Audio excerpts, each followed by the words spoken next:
quem não está acompanhando meu canal no YouTube, acompanha lá que eu estou colocando quase que diariamente vídeo de resolução de exercício, de explicação de conteúdo, que eu estou preparando para vocês para o primeiro e para o segundo. Acaba virando uma revisão de Enem, né? Em resumo, é isso. Tá bom? E aí, vamos dar uma olhadinha nisso aqui, ó. Tá? Então, ó, tem um mouse aqui, loucão aqui, acho que vocês estão acompanhando. Tem uma espécie de uma plaquinha aqui em cima, ó, né? E uma plaquinha aqui embaixo, ok? E aí, ele está falando assim, uma gotícula de água com massa 0,80 vezes 10 elevado a menos 9 kg, eletrizada com carga de 16 vezes 10 a menos 19 coulombs, está em equilíbrio no interior de um capacitor de placas paralelas. Então essas placas aqui, tanto a de cima quanto a de baixo, são capacitores, ok? Então essas placas são as placas de capacitor, conforme o esquema a seguir. E aí tem aqui, ó, então a placa, essa bolinha aqui é a gotícula de água, tá? Vamos dar sequência na leitura. E aí, essas circunstâncias, o valor do campo elétrico entre as placas aí. Então ele quer saber o campo elétrico dessas placas. Interessantíssimo a gente observar um detalhe. E aí, para isso, eu vou apagar aqui rapidamente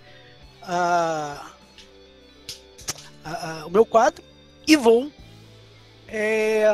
desenhar e explicar as coisas, ok? Para vocês entenderem que está sendo relacionado. Vamos lá, meu people. Eu vou parar de compartilhar aí, vocês me falam se aparece a minha tela aí. Deu certo? Deu, né? Ok. Então vamos lá, olha só. Aqui a gente tem a placa. Como é que poderia uma gotícula, que está aqui, certo? Ela ficar em equilíbrio. Lembrando que essa partícula ou essa gotícula, ela tem a tendência ao que? Cair, né? Não é assim? Para ela ficar em equilíbrio, ela tem que ser atraída para cima. Confere a ideia? Então, olha, ela está carregada com carga positiva. Tá? Carga positiva. Então, para ela poder tender a subir, tem que ter uma força para cima. Essa força para cima, uma força elétrica puxando ela para cima.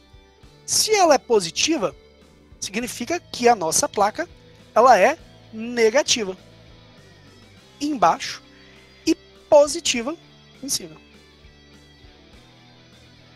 Então a gente já sabe como está a direção e o sentido desse campo elétrico.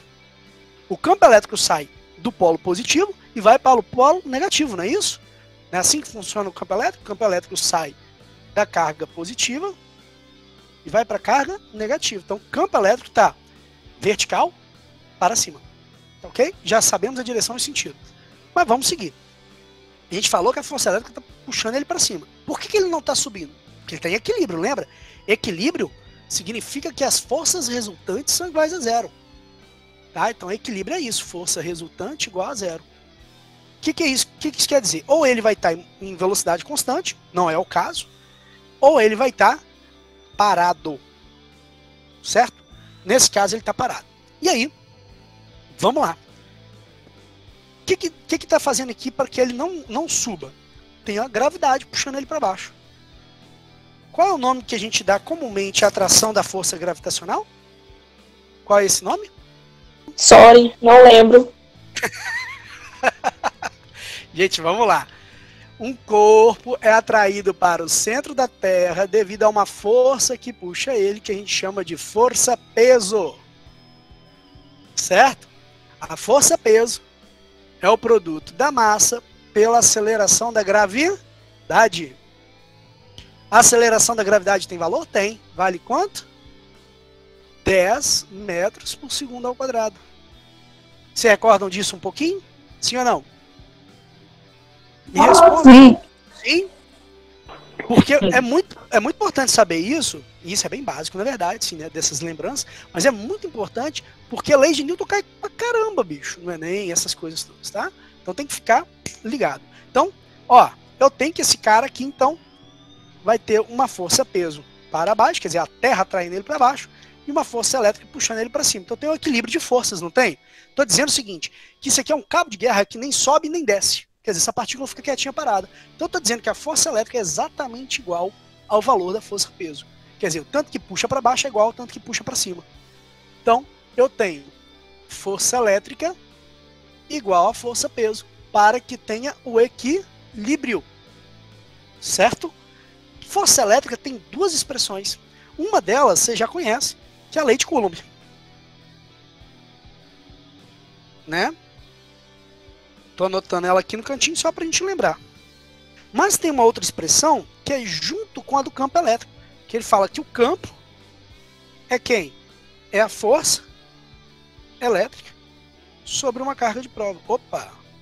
Força elétrica sobre uma carga de prova. Se eu ajeitar essa conta, eu tenho então uma expressão de força elétrica. Basta eu multiplicar cruzado, eu vou ter quem? F igual a campo vezes Qzinho. Beleza? Se eu ajeitar esse cara aqui, multiplicando cruzado, eu obtenho esse cara que é uma fórmula de força elétrica também.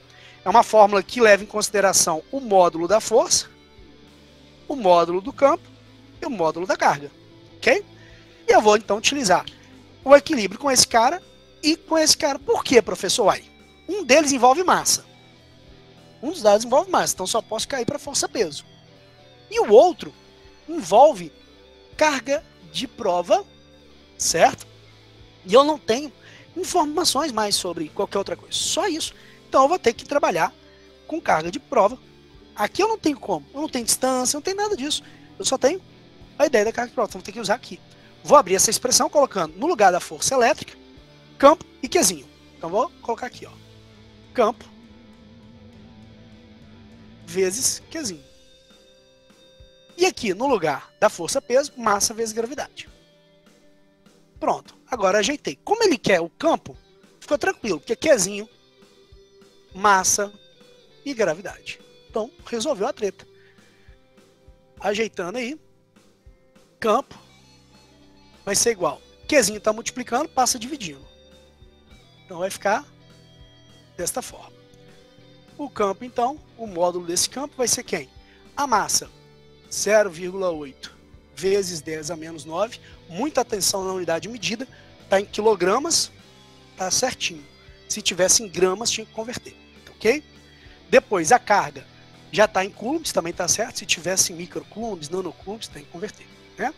Então, 16 vezes 10. Ops, desculpa. Aqui a gravidade 10, né? Metros por segundo ao quadrado, está certinho. E a carga, 16 vezes 10 a menos 19. Beleza? Então, agora nós temos o quê?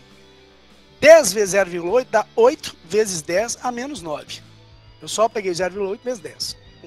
E 16 vezes 10 a menos 19. Aqui, 8 dividido por 16 dá 0,5. Ok?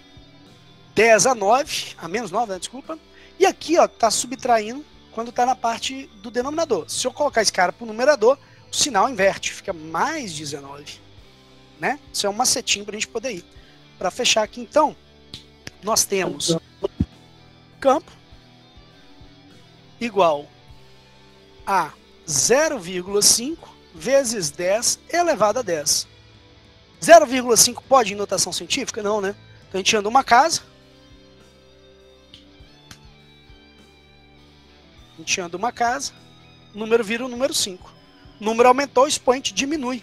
Então a gente vai subtrair a quantidade de casas. Andou uma casa, subtrai 1. Então fica 5 vezes 10 a 9 newtons por coulombs, que é a unidade de campo elétrico. Ok? Ficou alguma dúvida? Estou compreendendo. Pode continuar. Estou compreendendo. Então tá bom. Conseguiram lembrar um pouquinho da ideia da força-peso também, que influencia na coisa toda? Aham, agora eu lembrei. É.